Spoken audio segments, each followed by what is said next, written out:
നമ്മെ പിടിച്ചു മുറുക്കുന്ന എല്ലാ ഭയങ്ങളും വഴിമാറി ആരാ എൻ്റെ പാത വഹിക്കുന്നതെന്നുള്ള പൂർണ്ണ ബോധ്യത്തോടെ, എൻ്റെ ഭാവി ആര് വഹിക്കുന്നു എന്നുള്ള പൂർണ്ണ ബോധ്യത്തോടെ, ഹല്ലേലൂയ, ഈ രാത്രിയിലും ആ ബോധ്യത്തോടെ സഞ്ചരിപ്പാൻ ദൈവം നമുക്ക് ഓരോരുത്തർക്കും കൃപ തരട്ടെ. ഹല്ലേലൂയ. ഓരോ ഇടത്തും ആ ദൈവ സാന്നിധ്യം വ്യാപരിക്കട്ടെ. ഓരോ ഭവനങ്ങൾക്കകത്തും ആ ദൈവ സാന്നിധ്യം വ്യാപരിക്കട്ടെ. ആ സാന്നിധ്യത്തെ വിട്ടുമാറാതെ സഞ്ചരിപ്പാൻ, ആ സാന്നിധ്യത്തെ ജീവിതത്തിൻ്റെ ഓരോ നിമിഷങ്ങളും മുറുകെ പിടിച്ച് സഞ്ചരിപ്പാൻ ഈ രാത്രിയിൽ തൻ്റെ ആത്മാവ് നമ്മെ ശക്തീകരിക്കട്ടെ. ആത്മബലം ദൈവം നമ്മെ ധരിപ്പിക്കട്ടെ. അതിനായി ഏത് തീച്ചൂളകളുടെ നടുവിലും ആ കരം പിടിച്ച് സഞ്ചരിപ്പാനുള്ള ബലം. We worship you, Lord. We glorify your name.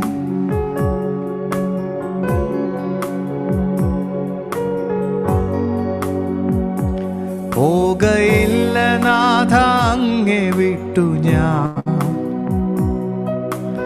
ഈ മരു യാത്രയിൻ ക്ലേശങ്ങളിൽ നിന്റെ കാൽച്ചുവട്ടിൽ തന്നെ ഞാൻ കിടന്നിടും. അങ്ങേ നോക്കി എന്നും യാത്ര ചെയ്യും ഞാൻ, നിന്റെ കാൽച്ചുവട്ടിൽ തന്നെ ഞാൻ കിടന്നിടും. അങ്ങേ നോക്കി എന്നും യാത്ര ചെയ്യും ഞാൻ. പാടും ഞാൻ അനവ്യഗാനം,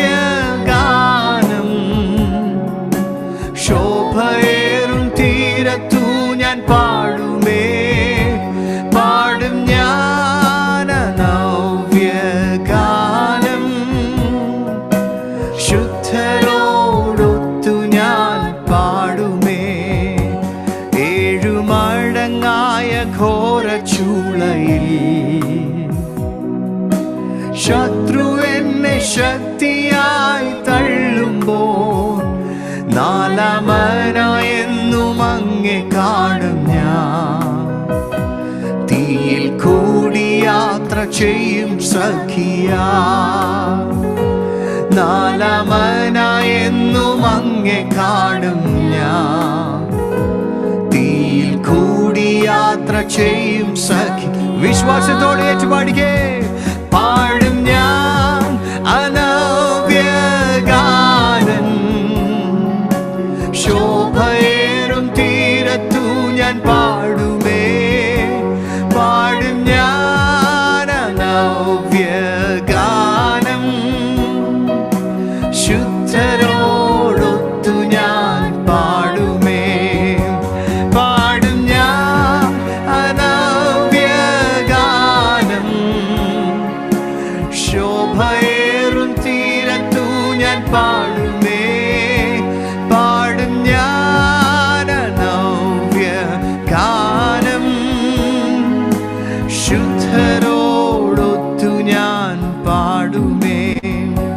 കാഹളത്തിൻ നാദമെന്നു കേൾക്കുമോ എൻ പ്രിയ അങ്ങേതിരേൽക്കുവാൻ?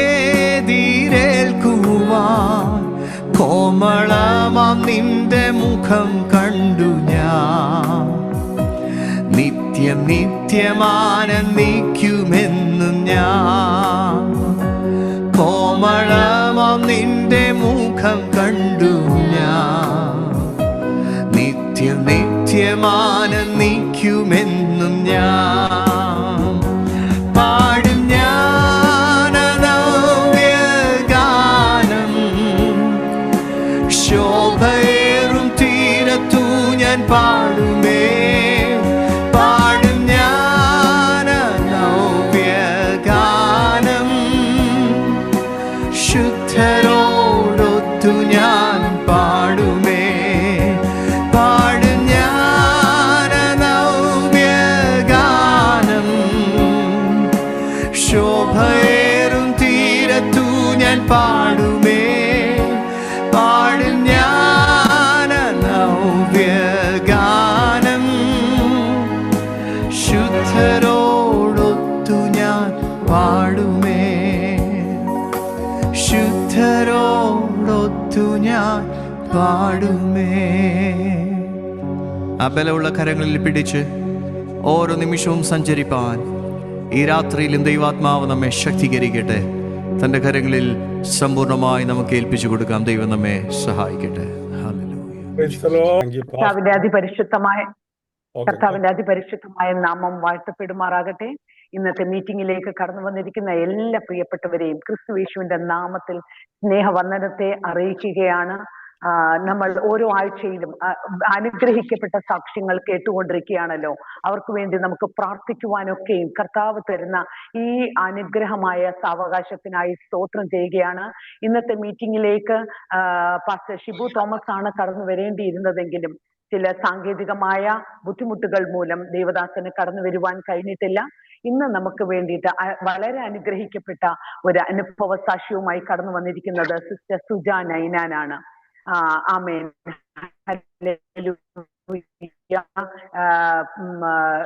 ഹൈലൻഡ് ചർച്ച്, എറണാകുളത്ത് ഹൈലൻഡ് ചർച്ചിന്റെ വളരെ ശക്തമായി കർത്താവ് ഉപയോഗിച്ചുകൊണ്ടിരിക്കുന്ന ഒരു കുടുംബമാണ് pastor Jacob Ninan and sister Suja. അനേകം വർഷങ്ങളുടെ അനുഭവ സമ്പത്തുകൾ കർത്താവ് അവരുടെ ജീവിതത്തിൽ നൽകിയിട്ടുണ്ട്. 2007 വളരെ കഠിനമേറിയ ഒരു ശോധനയിലൂടെ കടന്നുപോയി, ഒരു തീച്ചൂളയുടെ അനുഭവത്തിലൂടെ കടന്നുപോയി. ഈ ലോകത്ത് നിന്ന് മാറ്റപ്പെട്ടു പോകാമായിരുന്ന സാഹചര്യത്തിൽ കർത്താവിന്റെ ഇടപെടിയിൽ നേരിട്ട് വന്ന് ദൈവദാസിയോട് ഇടപെടുകയും ആ കിടക്കയിൽ നിന്ന് എഴുന്നേൽപ്പിച്ച് ഇപ്പോൾ ശക്തമായി അനേകർക്ക് ഇതൊരു സാക്ഷ്യമായി തീരേണ്ടതിന് കർത്താവ് അവരെ ഉപയോഗിച്ചുകൊണ്ടിരിക്കുന്നു. ആമേൻ. ഹല്ലേലൂയ. ദൈവത്തിന്റെ ഇമ്പശബ്ദം ആ ആശുപത്രി കിടക്കയിൽ നേരിട്ട് അനുഭവിക്കുവാനും കർത്താവിന്റെ സ്പർശനം അനുഭവിക്കുവാനും അതുമൂലം ആമേൻ ഹല്ലേലൂയ മാരകമായി തീരാമായിരുന്ന സാഹചര്യത്തിൽ നിന്ന്, ലോകത്തിൽ നിന്ന് മാറ്റപ്പെട്ടു പോകാമായിരുന്ന സാഹചര്യത്തിൽ നിന്ന് കർത്താവ് ജീവനോടെ എഴുന്നേൽപ്പിച്ചു. ഇന്നും നമ്മൾ വിശ്വസിക്കുന്നത് കർത്താവിന്റെ ആ പുനരുത്ഥാന ശക്തിയിലാണ്. Amen hallelujah.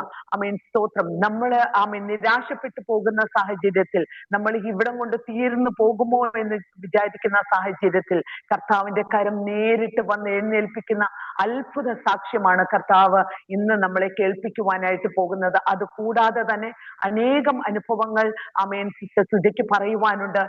എനിക്ക് ദീർഘവർഷങ്ങളായി കുടുംബത്തെ നന്നായി അറിയുവാനും അവരുമായി സഹകരിക്കുവാനും ഒക്കെയും കർത്താവ് എനിക്ക് എന്റെ ജീവിതത്തിലും സാഹചര്യങ്ങളെ ഒരുക്കി തന്നിട്ടുണ്ട്. ഇന്ന് നമ്മുടെ മധ്യത്തിലേക്ക് കടന്നു വന്നിരിക്കുകയാണ്. ആ സാക്ഷ്യം കേൾക്കുന്നതിനായി എല്ലാവരെയും പ്രാർത്ഥനയോടെ ആയിരിക്കണമെന്ന് അപേക്ഷിക്കുന്നു. സിസ്റ്റർ സുജ നൈനാനെ സാക്ഷ്യം പറയുന്നതിനായി ക്ഷണിച്ചുകൊള്ളുന്നു. Praise Lord. കേൾക്കാമോ? ഞാൻ പറയുന്നത് കേൾക്കാമോ? കേൾക്കാം. Praise and thank God for this wonderful morning. ഈ പ്രഭാതത്തിനായിട്ട് തമ്പുരാനെ സ്തുതിക്കുന്നു. മിറക്ലസ് ഹാൻഡ് ഓഫ് ജീസസ് ഈ മീറ്റിങ്ങിന് ഞാൻ എൻ്റെ നന്ദി ചെലുത്തുന്നു, ഇതുപോലൊരു അവസരം എനിക്ക് തന്നതിനായിട്ട്. നമ്മളെല്ലാവരും ബഹുമാനപ്പെട്ട ദേവദാസനെയാണ് കാത്തിരുന്നത്. പക്ഷെ അദ്ദേഹത്തിന് എന്തുകൊണ്ടോ കടന്നു വരാൻ കഴിഞ്ഞിട്ടില്ല. അതുകൊണ്ടാണ് ഞാൻ ഇവിടെ ആയിരിക്കുന്നത്. ക്ഷമിക്കുക. ഇപ്പോ സിസ്റ്റർ ഷേർലി പറഞ്ഞതുപോലെ ഞാൻ വളരെ കാലമായിട്ട് സിസ്റ്ററിനെയും കുടുംബത്തെ അറിയും. സിസ്റ്ററിന്റെ മൂത്ത സഹോദരി പ്രിൻസിയുമായിട്ടാണ് എനിക്ക് കൂടുതൽ അടുപ്പമുണ്ടായിരുന്നത്. ഞങ്ങൾ എല്ലാവരും ഒരുമിച്ച് മിനിസ്ട്രി ചെയ്തിരുന്നതാണ്. കർത്താവായ ദൈവം തമ്പുരാൻ തന്ന ഈ അവസരത്തിനായിട്ട് ഞാൻ ദൈവത്തെ സ്തുതിക്കുന്നു, സ്തോത്രം ചെയ്യുന്നു. എൻ്റെ പേര് സുജ നൈനാൻ. ഞാൻ പാസ്റ്റർ ജേക്കബ് നൈനാന്റെ വൈഫാണ്. ഞങ്ങൾ കൊച്ചിയിൽ ട്രിനിറ്റി ഹൈലൻഡ് ടാബർനാക്കിൾ എന്ന് പറയുന്ന ചേർച്ചിൽ ഞങ്ങൾ മിനിസ്റ്റർ ചെയ്യുന്നു. കഴിഞ്ഞ 28.5 വർഷമായിട്ട് ഞങ്ങൾ കൊച്ചിയിലുണ്ട്. ഞങ്ങളിവിടെ മിനിസ്റ്റർ ചെയ്യുന്നു. അതിനു മുമ്പ് ഞാൻ ജനിച്ചു വളർന്നത് തിരുവനന്തപുരത്താണ്. ഒരു സീസൈ കുടുംബത്തിലാണ് ഞാൻ ജനിച്ചത്. കുറച്ച് വർഷങ്ങൾ കഴിഞ്ഞപ്പോൾ എൻ്റെ അമ്മ വിശ്വാസത്തിലേക്ക് വന്നു. ആ സമയത്ത് ഞാൻ ജനിച്ച സമയത്ത് എന്നെ ദൈവത്തിലേക്ക് ഡെഡിക്കേറ്റ് ചെയ്ത് പ്രാർത്ഥിച്ചിരുന്നു അന്നുണ്ടായിരുന്ന പാസ്റ്റർ. പക്ഷെ പിന്നീട് ആ സഭയ്ക്ക് എന്തോ പ്രശ്നങ്ങളുണ്ടായി. പിന്നെ എൻ്റെ കുടുംബത്തിന്റെ പ്രഷർ കൊണ്ടുമാകാം അമ്മ വീണ്ടും തിരിച്ച് CCയിലേക്ക് വരികയും, ഞാൻ വളർന്നത് CC ചർച്ചിലാണ്. പക്ഷെ പഠനത്തിനായിട്ട് ഞാൻ ബാംഗ്ലൂരിലേക്ക് പോവുകയും അവിടെ വെച്ചിട്ട് പാസ്റ്റർ പോൾ തങ്കയുടെ ഒരു മീറ്റിംഗിൽ വെച്ചിട്ട് ഞാൻ രക്ഷിക്കപ്പെടുകയും അസംബ്ലീസ് ഓഫ് ഗോഡിൽ വെച്ചിട്ട് ഞാൻ സ്നാനപ്പെട്ട് രക്ഷിക്കപ്പെട്ട് ഞാൻ കർത്താവിനെ രക്ഷിതാവായിട്ട് സ്വീകരിച്ച് ഈ പാവിയായ എന്നെയും തേടി തമ്പുരാൻ വന്നു. ആ 99 ആടുകളെയും വിട്ടിട്ട് ഒന്നിനെ തേടി വന്നെങ്കിൽ ആ ഒന്ന് ഞാനായിരുന്നു. എന്നെയും തമ്പുരാന്റെ ആ സ്നേഹത്തിൽ ചേർത്തുകൊണ്ടു. ഞാൻ അവിടുന്ന് പഠനത്തിനായിട്ട് ഞാൻ റഷ്യയിലേക്ക് കടന്നുപോയി. അവിടെ നിന്ന് ഞാൻ US കടന്നുപോയി. പക്ഷെ അവിടെ എല്ലാം വെച്ചിട്ട് എനിക്കൊരു എംപ്റ്റിനെസ് ഉണ്ടായിരുന്നു. എന്റെ മനസ്സിങ്ങനെ ഒരു വാക്വം, എന്തോ ഒന്നിങ്ങനെ തേടുന്ന പോലെ, ഒന്നിലും സംതൃപ്തി ഇല്ലാതെ എപ്പോഴും ഇങ്ങനെ മനസ്സിനകത്ത് ഭയങ്കര ഒരു ടെൻഷനും ഒക്കെ ആയിട്ട്. അപ്പൊ ഞാൻ എന്റെ പാസ്റ്ററിനെ വിളിച്ചു ചോദിച്ചു, പാസ്റ്റർ ഞാൻ എന്താ ചെയ്യേണ്ടത്, എനിക്കിവിടെ പറ്റുന്നില്ലല്ലോ. പാസ്റ്റർ പറഞ്ഞു, മളെ തിരിച്ചു വാ, നിനക്ക് ഇവിടെ ഒരു മിനിസ്ട്രി ഉണ്ട്, നിനക്ക് ഇവിടെ ഒരു കോളിംഗ് ഉണ്ട്. അന്ന് എനിക്ക് മിനിസ്ട്രി എന്തോ കോളിംഗ് ഉണ്ടോ എന്നൊന്നും അറിയത്തില്ല. ഞാൻ രക്ഷിക്കപ്പെട്ട് വിശ്വാസത്തിലൊക്കെ ആയെങ്കിലും അത് കഴിഞ്ഞ ഉടനെ തന്നെ ഞാൻ റഷ്യയിലേക്ക് ഒന്ന് പോയത് കൊണ്ട് എനിക്ക് ഇതിനെ കുറിച്ചൊന്നും അധികം അറിയത്തില്ല. പാസ്റ്റർ എന്നെ ഇങ്ങനെ ഓൺലൈൻ വഴിയല്ല എന്നെ ഇങ്ങനെ പഠിപ്പിച്ച് എന്നെ തിരിച്ചു വിളിച്ചു, തിരിച്ചു വരിക എന്ന്. അങ്ങനെ ഞാൻ അതെല്ലാം ഇട്ടിട്ട് തിരിച്ച്, കുടുംബത്തിന് ടോട്ടലി ഭയങ്കര എതിർപ്പായിരുന്നു, എന്നാലും അതെല്ലാം ഇട്ടേച്ച് ഞാൻ തിരിച്ച് ബാംഗ്ലൂർക്ക് വന്ന് പാസ്റ്ററുമായിട്ട് ഞാൻ ജോയിൻ ചെയ്തു. മിനിസ്ട്രിയില് ഒരു സ്റ്റാഫായിട്ട് ഞാനും ജോയിൻ ചെയ്തു. ആ സമയത്താണ് ആദ്യത്തെ പ്രാവശ്യം റെയ്നാഡ് ബോങ്കെ വരുന്നത്. അപ്പൊ ആ മിനിസ്ട്രിയിൽ ജോയിൻ ചെയ്യുവാനും അവിടെ നിന്ന് പഠിക്കുവാനും ഒക്കെ തമ്പുരാൻ എനിക്ക് അവസരം തന്നു. ഞാൻ കരുതി, എത്ര സന്തോഷം, ഇതാണ് സ്വർഗം, ഇങ്ങനെയാണ് സ്വർഗം. I was so happy, so happy. And തമ്പുരാന്റെ സന്നിധിയിലാണല്ലോ ഞാൻ, തമ്പുരാന്റെ വേലയിലാണല്ലോ ഞാൻ. കുടുംബം എതിർത്തതോ വീട്ടിൽ നിന്നുള്ള അടിയോ ഒന്നും കാര്യമല്ല. ഞാൻ അവിടെ ആയിരിക്കുന്ന സമയത്ത് I was so happy, so happy. ബാക്കി എല്ലാം വിട്ടിട്ട് പെട്ടെന്ന് എന്റെ അപ്പൻ ഒരു സ്ട്രോക്ക് വന്ന് ബെഡ്രിഡനായി. ഞങ്ങള് 4 പെൺമക്കളാണ്, ഞാനാണ് 4ാമത്തത്. ബാക്കി എല്ലാവരും എന്നെക്കാളും ഒത്തിരി മൂത്തത്. അവര് വിവാഹം കഴിഞ്ഞവര് പോയി, സ്തോത്രം. അപ്പൊ എനിക്ക് തിരിച്ച് നാട്ടിലേക്ക് വരേണ്ട ഒരവസ്ഥയായി. എനിക്ക് വരണ്ട, എനിക്ക് മിനിസ്ട്രി തന്നെ നിന്നാ മതി, കർത്താവിന്റെ വേല. അന്നവിടെ സഭ ഇങ്ങനെ വളർന്നു വരുന്നു, ഒരുപാട് കാര്യങ്ങൾ ഞാൻ കാണുന്നു, പഠിക്കുന്നു. പക്ഷെ എന്റെ അപ്പന്റെ ഈ അവസ്ഥ വെച്ചിട്ട് എനിക്ക് നാട്ടിലേക്ക് തിരിച്ചു വരേണ്ടി വന്നു. അപ്പൊ ഞാൻ 1 മാസത്തെ ഒരു ലീവ് എടുത്തിട്ട് ഞാൻ നാട്ടിലേക്ക് വന്നു. പക്ഷെ നാട്ടിൽ വന്ന് ഞാൻ അവിടെ സ്റ്റക്കായി, എനിക്ക് തിരിച്ചു പോകാൻ പറ്റുന്നില്ല. അപ്പോഴത്തേക്കിന് എനിക്കൊരു ഒത്തിരി വിവാഹാലോചന വരുന്നുണ്ട്. പല കത്തോലിക്ക, യാക്കോബ, CSI എല്ലാത്തിൽ നിന്നും വരുന്നുണ്ട്. നമ്മൾ ബോണഗെയിൻ ആണെന്നോ പെന്തക്കോസ് ആണെന്നോ പറയുമ്പോഴത്തേക്കും അന്ന് അതൊരു ഭയങ്കര ഒരു ബാഡ് വേർഡ് പോലെയാണ് ട്രിവാൻഡ്രത്ത് ബോണഗെയിൻ എന്നൊക്കെ പറയുമ്പോൾ. എന്നിട്ട് അമ്മച്ചി എന്നെ ചൂലും കെട്ട് വെച്ച് പാത്രം കൊണ്ടൊക്കെ അടിക്കുമായിരുന്നു. നിനക്ക് എന്താ ബോണഗെയിനേ പറ്റത്തുള്ളൂ എന്ന് പറഞ്ഞു. പക്ഷെ ഞാൻ പ്രാർത്ഥിച്ചുകൊണ്ടേയിരുന്നു, ഒരു സഭ മുഴുവൻ എനിക്ക് വേണ്ടി പ്രാർത്ഥിച്ചുകൊണ്ടിരുന്നു. ആ സമയത്താണ് ജേക്കബ് നൈനാന്റെ വിവാഹം വരുന്നത്. ആ 2 കുടുംബത്തെ സംബന്ധിച്ചിടത്തോളം മുടിയനായ പുത്രിയും പുത്രിയും നഷ്ടപ്പെട്ടു പോയിടത്തും ദൈവം തിരിച്ചു കൊണ്ടുവരുന്ന പോലെയായിരുന്നു. അവര് വിചാരിച്ച് ഞങ്ങൾ തിരിച്ച് CSIയിലേക്കാണ് വരുന്നത്. പക്ഷെ ഓൾറെഡി കമ്മിറ്റഡ് ആയിട്ട് ദൈവത്തിന്റെ വേലയിലും കൂടെ നിന്നുകൊണ്ട് ബിസിനസ് ചെയ്തിരുന്ന ഒരു മനുഷ്യനായിരുന്നു എന്റെ ഭർത്താവ്. അദ്ദേഹം ജനിച്ചത് ബെഹ്റിനിലും വളർന്നത് കുവൈറ്റിലുമാണ്. പക്ഷെ സദ്ദാം ഹുസൈന്റെ സമയത്ത് നാട്ടിലേക്ക് വരുന്നു. നാട്ടിൽ വന്നിട്ട് നാട്ടിൽ വന്നിട്ട് തിരിച്ചു പോകാനായിട്ട്, യുദ്ധമെല്ലാം കഴിഞ്ഞ് തിരിച്ചു പോകാനായിട്ട് ബാഗ് പാക്ക് ചെയ്തുകൊണ്ടിരിക്കുമ്പം ഒരു ശബ്ദം കേൾക്കുന്നു, നീ ഇവിടെ തന്നെ നിൽക്കുക, എനിക്കിവിടെ ആവശ്യമുണ്ട്. ആദ്യം വിചാരിച്ചു വെറുതെ കേട്ടതായിരിക്കും.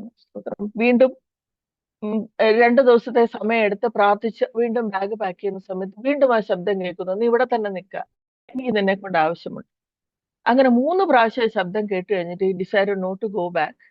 നാട്ടിൽ തന്നെ നിന്ന് ആ സമയത്ത് അദ്ദേഹം ബിസിനസ് ചെയ്യുന്നുണ്ട്, പ്ലസ് ട്രിവാൻഡ്രം ഹൈലൻഡ് ചർച്ചിന്റെ ഒരു പാർട്ടായിട്ട് അവിടെ മിനിസ്റ്റർ ചെയ്യുന്നുണ്ട്. ആ സമയത്താണ് ഞങ്ങളുടെ വിവാഹം. അപ്പൊ ഞങ്ങൾ രണ്ടുപേരും ഇങ്ങോട്ടും ഇങ്ങോട്ടും സംസാരിച്ച് ഒരുങ്ങിയത്. വിവാഹം കഴിയുക, അത് കഴിഞ്ഞിട്ട് നേരെ തിരിച്ച് അമേരിക്കയ്ക്ക് പോവുക, അവിടെ ചെന്നിട്ട് മിനിസ്റ്റർ ചെയ്തുകൊണ്ട് ബിസിനസ് നടത്തും. അതായിരുന്നു ഞങ്ങളുടെ പ്ലാൻ. പക്ഷെ വിവാഹം കഴിഞ്ഞ് ഒരു 2 മാസം കഴിഞ്ഞപ്പോ കർത്താവ് ഞങ്ങളോട് സംസാരിക്കാൻ തുടങ്ങി. കൊച്ചി പട്ടണം, അന്ന് കൊച്ചിയിൽ ഒന്നുമില്ല, കുറെ കൊതുകും കുറച്ച് വെള്ളവും മാത്രമേ ഉള്ളൂ.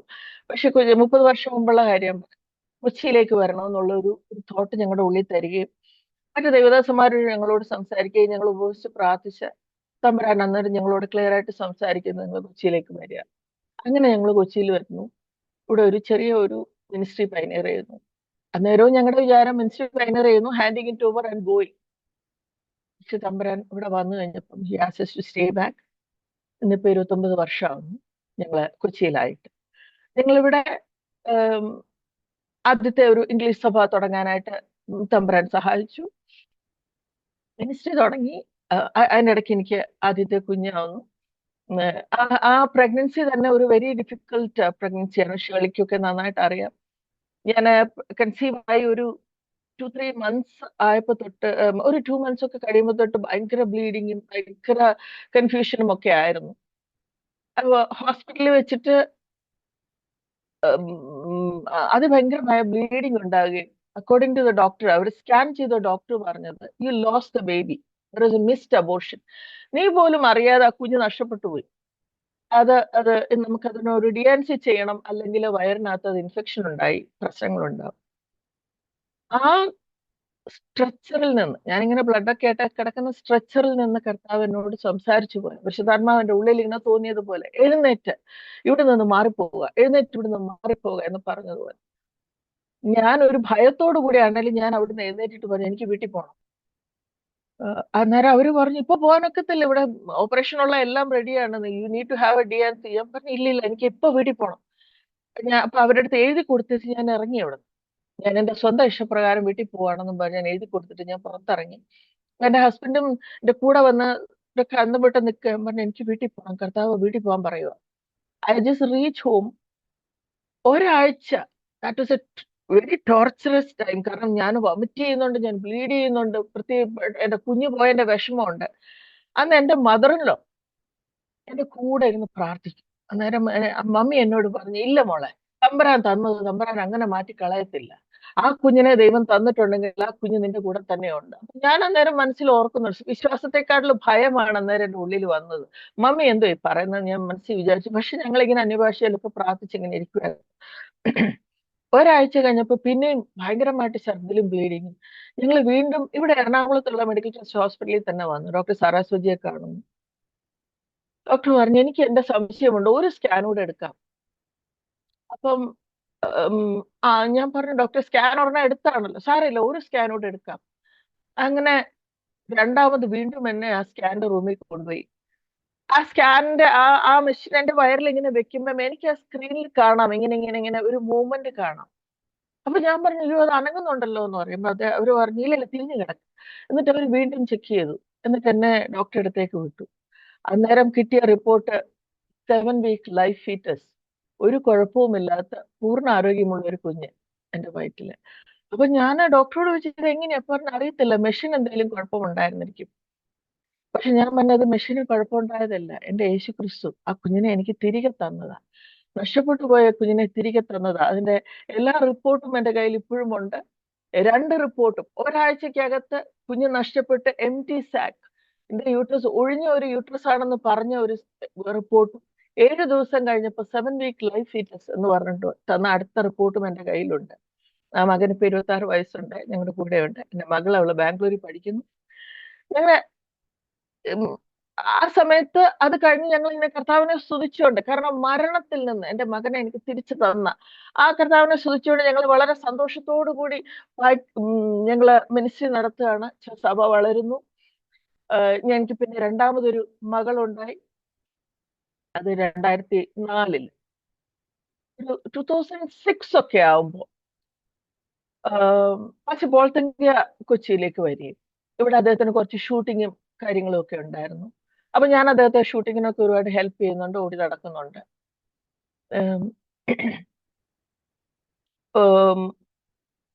അതൊരു ഓഗസ്റ്റ് മാസമാണെന്നാണ് എൻ്റെ ഓർമ്മ.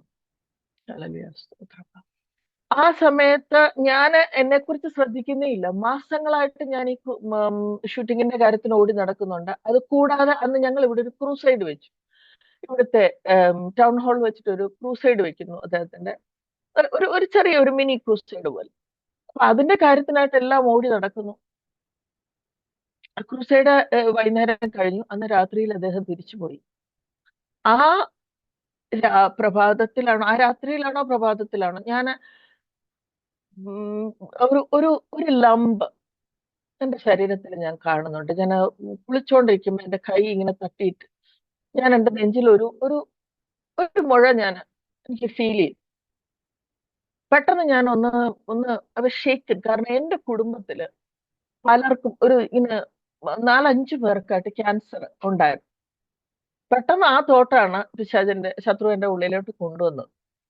അപ്പൊ ഞാൻ വന്നിട്ട് എന്റെ ഇവിടെ അച്ഛനോട് പറഞ്ഞു, ചേച്ചാ ഇങ്ങനെ ഒരു ലംബ് പോലെ എനിക്ക് തോന്നുന്നുണ്ട്, എനിക്കൊരു ഭയം പോലെ. ഒന്നുമില്ല, അന്യഭാഷയിൽ പ്രാർത്ഥിച്ചു, ഒന്നും കാണത്തില്ല, ഉറങ്ങിക്കോ. കഥാവ് അതങ്ങ് മാറ്റിക്കോളും. ഞങ്ങൾ പ്രാർത്ഥിച്ചു കിടന്നു. പിറ്റേന്ന് എന്തായാലും ഡോക്ടറെ അടുത്ത് പോകണമെന്ന് പറഞ്ഞിട്ട് ഞാൻ ഡോക്ടറെ അടുത്ത് പോയപ്പം ഗൈനക്കോളജിസ്റ്റ് പറഞ്ഞു എനിക്കെന്തോ ഇത് കണ്ടിട്ട് അത്ര ഒരു സന്തോഷമില്ല. കാരണം ഇപ്പൊ ഒരുപാട് പേർക്ക് ഇതുപോലെ വരുന്നുണ്ട്. അതുകൊണ്ട് നിങ്ങൾ എത്രയും പെട്ടെന്ന് സർജനെ ഒന്ന് കൊണ്ടുപോയി കാണിക്കും എന്ന് പറഞ്ഞു. അപ്പൊ ഞങ്ങള് അവിടെ നിന്ന് ഞങ്ങൾ തൊട്ട് താഴെയുള്ള ഇവിടെ എറണാകുളം മെഡിക്കൽ സെന്റർ KMC ഹോസ്പിറ്റലാണ്. ഞങ്ങൾ സർജന്റെ അടുത്തേക്ക് വരുന്നു. സർജൻ അത് നോക്കിയിട്ട് പറഞ്ഞു നമുക്ക് അതിൽ നിന്നൊരു ഒരു ടെസ്റ്റ് നടത്താം. ആദ്യം മാമോഗ്രാം ചെയ്യാം. മാമോഗ്രാമിൽ കുഴപ്പമൊന്നും ഇല്ലെങ്കിൽ ഒന്നും കാണത്തില്ല. ഞങ്ങൾ പ്രാർത്ഥിച്ചുകൊണ്ട് പോകുന്നു. മാമോഗ്രാം എടുക്കുമ്പോൾ അതിനകത്ത് ഒരു കുഴപ്പവുമില്ല. അതൊരു ഫ്ലൂയിഡിന്റെ കളക്ഷൻ ആണ്, വേറെ കുഴപ്പമൊന്നുമില്ല. അപ്പൊ പ്രൈസ് ലോർഡ്, ഹല്ലേലൂയ. ഞങ്ങൾ പ്രാർത്ഥിച്ച് നന്ദി സ്തോത്രം എല്ലാം ചെയ്ത് ഞങ്ങൾ വീട്ടിൽ പോകുന്നു. അവിടെ ഒരു ഒരു 2 ദിവസം കഴിയുമ്പത്തേന് ഭയങ്കര ഒരു അസ്വസ്ഥത പോലെ. അപ്പൊ വീണ്ടും ഞങ്ങൾ ഡോക്ടറെ കാണാൻ പോയി. ഇനി ടെസ്റ്റ് എന്തായിരിക്കും. അപ്പൊ പറഞ്ഞു കുഴപ്പമൊന്നുമില്ല, ഒന്നുമില്ല. വീണ്ടും ഞാനിങ്ങനെ എന്റെ ഉള്ളിനകത്ത് നിന്ന് ഇങ്ങനെ ഭയങ്കര ഒരു ഡിസ്റ്റർബൻസ്. അപ്പൊ ഇവിടെ പാസ്റ്റർ എന്നോട് പറഞ്ഞു, അച്ഛൻ എന്നോട് പറഞ്ഞു, സുജാത നമ്മുടെ ഉള്ളിൽ കിടക്കുന്ന ഫിയർ അതൊന്നുമില്ല. കർത്താവ് അങ്ങനത്തെ ഒന്നും വരുത്തത്തില്ല, അതൊന്നുമില്ല. അതിനെക്കുറിച്ച് ഭയക്കേണ്ട ആവശ്യമില്ല, അതിനെക്കുറിച്ച് അങ്ങ് മറന്നേരെ. പക്ഷെ എന്തുകൊണ്ടാണ് എന്റെ ഉള്ളിൽ വീണ്ടും വീണ്ടും ഇതിങ്ങനെ വരുന്നത്? പറഞ്ഞു ഞങ്ങൾ പ്രാർത്ഥിച്ച് അതങ്ങ് വിട്ടേക്ക്. അതിങ്ങനെ അതിനെക്കുറിച്ച് എന്നെ ഇങ്ങനെ ആലോചിച്ചുകൊണ്ടിരിക്കേണ്ട, അത് വിട്ടേക്ക്. ഞങ്ങൾ വീണ്ടും മിനിസ്ട്രിയിലേക്ക് ഇൻവോൾവ് ആവുന്നു. അന്ന് 2 കുഞ്ഞുങ്ങളുണ്ട്, ബാക്കി മിനിസ്ട്രിയുടെ കാര്യങ്ങളെല്ലാം ഉണ്ട്. സ്തോത്രം. അതിലേക്ക് ഞാൻ വീണ്ടും ഇൻവോൾവ് ആകാൻ നോക്കുന്നു. ഇത് കുറച്ചും കൂടെ ഒരു വലിപ്പം വെച്ച പോലെ എനിക്കൊരു തോന്നല്. വീണ്ടും ഞാൻ ഡോക്ടറെ അടുത്ത് ചെല്ലുന്നു. അദ്ദേഹം വീണ്ടും എന്നെ ഒരു മാമോഗ്രാമിനും കൂടെ വിടുന്നു. അങ്ങനെ ആ ഒരു 2.5 മാസക്കാലത്തിനിടയ്ക്ക് 4 മാമോഗ്രാം ചെയ്തു. എന്നിട്ട് അതിനകത്തുനിന്ന് FNAC എന്ന് പറയുന്ന ഫൈൻ നീഡിൽ ആസ്പിറേഷൻ, അതിനകത്തുനിന്ന് ഇങ്ങനെ കുത്തിയെടുത്തിട്ട് അത് ടെസ്റ്റിനായിട്ട് അയച്ചു. ആ കുത്തിയെടുക്കാനായിട്ട് ഒരു റൂമിൽ കിടക്കുമ്പോ എന്നോട് ആരോ ഇങ്ങനെ പറയുന്ന പോലെ ഇത് ചെയ്യരുത്, ഇത് ചെയ്യരുത്. അപ്പൊ എന്റെ ഒരു ഫ്രണ്ടിന്റെ അമ്മ ഇത് പറഞ്ഞത് എനിക്ക് ഓർമ്മയാണ്. ഒരു ലംബ് ഉണ്ടെങ്കിൽ അതിനകത്തേക്ക് ഒരു നീഡിൽ കയറ്റി അതിനെ കുത്തി ഇളക്കി അത് വഷളാക്കുമ്പോ അത് പിന്നെ അവിടുന്ന് എങ്ങോട്ട് വേണേലും സ്പ്രെഡ് ആയി പോവാം. അത് ചെയ്യരുത് സുജയ് എന്ന വേറൊരു സഹോദരി എന്നോട് മറ്റാരുടെയോ കാര്യം കുറച്ച് വർഷം മുമ്പ് പറഞ്ഞ് എന്റെ ഉള്ളിൽ ഇങ്ങനെ വരിക. ഞാൻ ഇവിടുന്ന് അത് ചെയ്യാതെ എഴുന്നേറ്റ് പുറത്തു വന്നു. അപ്പൊ അന്നേരം അത് അവിടെ ഒരു ഭയങ്കര ഒരു പരിഹാസത്തിന്റെ ഒരു ഇതായി. ഓ, പേടിച്ച് എഴുന്നേറ്റ് ഓടിയത് കണ്ടോ? ഞാൻ പേടിച്ചതല്ല, എന്നോട് ഇത് ചെയ്യണ്ടെന്ന് ദൈവാത്മാവ് പറയുന്നത് പോലെ. ദൈവാത്മാവ് എന്നൊക്കെ പറഞ്ഞത് തന്നെ എറണാകുളം മെഡിക്കൽ സെന്ററിലല്ലേ, അവിടെ അതൊരു പരിഹാസത്തിന്റെ ഇതുപോലെയായി. ഞാൻ അന്നത് ചെയ്തില്ല. പക്ഷെ 2-3 ആഴ്ച കഴിഞ്ഞപ്പോ വീണ്ടും എനിക്ക് അതേ ഭാഗത്ത് നല്ല വേദനയായി, അത് വലിപ്പം വെക്കുന്നു. വീണ്ടും അതേ ഡോക്ടറെ തന്നെ ചെല്ലേണ്ടി വരും. അദ്ദേഹം പറഞ്ഞു ഇത് ചെയ്യാതെ നിവൃത്തിയില്ല, എനിക്കിത് കുത്തി ഇതിന്റെ റിസൾട്ട് കാണണം. ശരി, അങ്ങനെ ഞാൻ നോക്കിയപ്പോ വളരെ മുടിനാരണ്യത്തിലുള്ളൊരു ചെറിയൊരു നീഡിൽ വെച്ച് അവരെന്തോ ചെയ്യുന്നു. അത് കൊണ്ടുപോയി റിസൾട്ട് വന്നപ്പം ബിനൈൻ ആണ്, ഒരു കുഴപ്പമില്ല, ക്യാൻസറസ് ഒന്നും അല്ല. Praise Lord, thank God. അപ്പൊ ഞാൻ പറഞ്ഞു ഇത് എന്ത് ചെയ്യണം? അപ്പൊ ഒന്നും ചെയ്യണ്ട, തന്നെ പൊയ്ക്കോളും. ഒന്നുകിൽ അവിടെ പാല് കെട്ടിയതുപോലെ അല്ലായിരിക്കും, അല്ലെങ്കിൽ ഫാറ്റ് കളക്ട് ആയതാണ്, വേറെ ഒന്നുമില്ല. അങ്ങനെ അത് ഒക്ടോബർ വരെ ആകും, ഓഗസ്റ്റിൽ നിന്ന് ഒക്ടോബർ വരെ ആകും. ഹല്ലേലൂയ, സ്തോത്രം. ഒക്ടോബർ ഒക്കെ ആയപ്പോഴത്തേക്കിന് എനിക്ക് ഭയങ്കരമായ ഒരു അസ്വസ്ഥത തോന്നാൻ തുടങ്ങി. എന്നോട് ആരൊക്കെയോ വിളിച്ചിട്ട് അവരുടെ സാക്ഷ്യങ്ങൾ പറഞ്ഞു, പല പല കാര്യങ്ങൾ എല്ലാം ഇതിനോടനുബന്ധിച്ച് തന്നെ പറഞ്ഞുകൊണ്ട് വരുന്നു. അപ്പൊ എന്റെ ഉള്ളിൽ നിന്ന് ഇങ്ങനെ തോന്നി, ഒരു ഒരു അൺഈസിനെസ് തോന്നി. ഞാൻ പ്രാർത്ഥിക്കാൻ തുടങ്ങി, ഫാസ്റ്റ് ചെയ്ത് പ്രാർത്ഥിക്കാൻ തുടങ്ങി. ഏതോ ഒരു ദിവസം ഞാൻ ഉറങ്ങുമ്പോ, എനിക്കിപ്പോഴും ഓർമ്മയില്ല അത് ഉറക്കമാണോ ഒരു വിഷൻ ആണോ എന്നറിയില്ല, ഐ വാസ് സ്ലീപ്പിംഗ്. ഒരു സ്വപ്നം ഞാൻ കാണുന്നു, എന്നെ എല്ലാവരും കൂടെ ചേർന്ന് കൊണ്ടുപോയി അടക്കുവാണ്. ഞാൻ ഒരു പെട്ടിക്കകത്ത്, ഒരു കഫിനകത്ത് തന്നെ, ഒരു പെട്ടിക്കകത്ത് തന്നെ കിടത്തിയിട്ടുണ്ട്. എനിക്ക് കാണാം ഹൈലൻഡ് ചർച്ച് എന്ന് പറഞ്ഞിട്ട് ഒരു വാൻ അവിടെ കിടപ്പുണ്ട്. വാനിന്റെ പുറത്ത് വലിയ ബാനർ വെച്ചിട്ടുണ്ട്, ഫ്ലവേഴ്സ് വെച്ചിട്ടുണ്ട്. എന്റെ ഹസ്ബൻഡും കുഞ്ഞുങ്ങളും അവിടെ നിന്ന് കരയുന്നുണ്ട്, മറ്റു കുറച്ചു പേരൊക്കെ അവിടെ നിപ്പുണ്ട്. ഞാനപ്പോ കർത്താവേ, ഞാൻ മരിച്ചോ? ഇങ്ങനെയാണോ മരണം? എന്റെ കാലം കഴിഞ്ഞോ എന്നൊക്കെ ഞാനിങ്ങനെ എന്റെ മനസ്സിൽ എന്തൊക്കെയോ ചോദിക്കുമ്പോഴത്തേക്കിന് ഞാൻ കാണുന്ന എന്റെ ഭർത്താവും മക്കളും കൂടെ ഇങ്ങനെ യാത്ര പറഞ്ഞു അവര് കണ്ണുനീരോടെ അങ്ങോട്ട് നടന്നു പോകും. ഞാൻ ഈ കുഴി കിടപ്പുണ്ട്. അന്നേരം പെട്ടെന്ന് എന്റെ മേളിലേക്ക് ഇങ്ങനെ ഫ്ലവേഴ്സ് ഒക്കെ വരുന്നത് എനിക്കറിയാം. പിന്നെ പെട്ടെന്ന് ഞാൻ കാണുന്നത്, ഞാൻ ഇതിൽ നിന്ന് ചാടി എഴുന്നേറ്റ് നിന്നിട്ട് ചേച്ചാ വെയിറ്റ് ചെയ്യും, ഞാനും വരുന്നു എന്ന് പറയുന്ന പോലെ. അപ്പൊ ഒരു ക്യാമറ ഇങ്ങനെ തിരിച്ചിട്ട് എന്റെ മുഖം കാണിക്കുന്നത് പോലെ എനിക്ക് എന്റെ മുഖം കാണാം. ആ മുഖം ഇങ്ങനെ ചിരിച്ചിട്ടാ ഞാൻ പറയുന്നത്. എന്നിട്ട് ഞാനും വരുന്നു. പിന്നെ അങ്ങ് ഉണർന്നു. ഞാനപ്പോ ഇങ്ങനെ വല്ലാണ്ട് ഉണരുന്നു. എന്നിട്ട് ഞാൻ അതോട് പറഞ്ഞു, something is coming on my way. Looks like I am coming out of it. എന്തോ എന്റെ വഴി വരുന്നുണ്ട്, ഞാൻ അതിൽ നിന്ന് പുറത്തു വരുന്നുണ്ട്. എനിക്ക് ഒരു ചെക്കപ്പിനൂടെ പോണം. അപ്പൊ എന്നോട് ചോദിച്ചാ പിന്നെ തുടങ്ങിയോ? ഇങ്ങനെ സംശയിക്കാതെ പ്രാർത്ഥിക്കും സുജി. ഞാൻ ഇല്ല ചേച്ചി, എനിക്ക് ഒരു ചെക്കപ്പിനൂടെ പോണം. അപ്പൊ ഇനി ഞാൻ ആ ഡോക്ടറെ അടുത്ത് വരത്തില്ല. മനുഷ്യൻ എന്തെങ്കിലും പറയും, ചിലപ്പോ വഴക്ക് പറയും. അപ്പൊ ഞാൻ പറഞ്ഞു, നമുക്ക് വേറൊരു ഡോക്ടറെ അടുത്ത് പോവാം. അപ്പൊ എറണാകുളത്ത് തന്നെയുള്ള സ്പെഷ്യലിസ്റ്റ് ഹോസ്പിറ്റലിൽ ഡോക്ടർ ജയകുമാറിനെ കാണാനായിട്ട് ഞങ്ങൾ പോയി. ഡോക്ടർ ജയകുമാർ എന്നെ കണ്ടത് ചെക്ക് ചെയ്തിട്ട് ഉടനെ പറഞ്ഞു, I'm not at all happy with this. നിങ്ങൾ ഇത് ഇത്രയും വെച്ചോണ്ടിരിക്കരുതായിരുന്നു. എത്രയും പെട്ടെന്ന് ഒരു ഓപ്പറേഷൻ നടത്തി ആ മുഴ എവിടെ നിന്ന് എടുക്കണം. I'm not happy with this. അപ്പൊ ഞാൻ പറയുന്ന സാറിന് അങ്ങ് ചെയ്യാൻ പാടില്ലേ? അല്ലല്ല, ഡോക്ടർ ബിനോയാണ് തുടങ്ങിയെങ്കിൽ അവിടെ തന്നെ പോണം. തിരിച്ച് അവിടെ പോയിട്ട് ആ ഡോക്ടറെ കൊണ്ട് നിങ്ങൾ ആ മുഴ അവിടെ നിന്ന് എടുപ്പിക്കണം.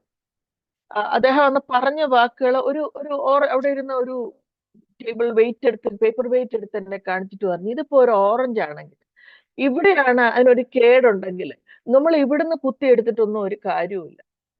നിങ്ങൾ ആ ഓറഞ്ചിന് ഒരു കേടുണ്ടെങ്കിൽ അത് മൊത്തമായിട്ട് കണ്ടാലേ മനസ്സിലാവുള്ളൂ. എന്ന് പറഞ്ഞ പോലെ ആ മുഴയുണ്ടെങ്കിൽ അത് മുഴ മുഴുവനായിട്ട് നിങ്ങൾ അതിൽ നിന്ന് റിമൂവ് ചെയ്യണം. എന്നിട്ട് അതിന്റെ ബയോപ്സി എടുത്തിട്ട് അതിന്റെ റിസൾട്ടുമായിട്ട് വാ. അന്നേരം ആ സമയത്ത് വളരെ പ്രശസ്തയായ ഒരു സ്ത്രീയുടെ പേര് പറഞ്ഞു, എന്റെ കയ്യിൽ ഇതുപോലെ വന്നതാണ്. അന്ന് ഞാനിത് പറഞ്ഞിട്ട് അവരത് ചെയ്തില്ല. പിന്നീട് വരുമ്പോ അത് പഴുത്തളിഞ്ഞ് വല്ലാത്തൊരവസ്ഥയിലാണ് വരുന്നത്. നിങ്ങൾ അതുകൊണ്ട് ആ ടെസ്റ്റ് ചെയ്തിട്ട് വേണം വരാൻ. ഞങ്ങൾ കുറച്ചു നേരം അത് കഴിഞ്ഞ് വീട്ടിൽ വന്നിരുന്ന് പ്രാർത്ഥിച്ച് അങ്ങനെ തന്നെ ഒരു ലീഡിങ് ആണ് പിന്നീട് വീണ്ടും ഉള്ളിൽ നിന്ന് വരുന്നത്. ഞങ്ങൾ അങ്ങനെ ഹോസ്പിറ്റലിൽ, വീണ്ടും മെഡിക്കൽ സെന്റർ ഹോസ്പിറ്റലിൽ പോയി. ഞാൻ ഇപ്പോഴും ഓർക്കുന്നുണ്ട്, ഡോക്ടർ ബിനു എന്നെ കണ്ടപ്പോഴത്തേന് വീണ്ടും വന്നോ എന്ന് പറഞ്ഞു. അങ്ങനെ ഡോക്ടറെ, ആ ലംബ് ഒന്ന് എടുത്ത് അതൊന്ന് ബയോപ്സിക്ക് അയക്കണം.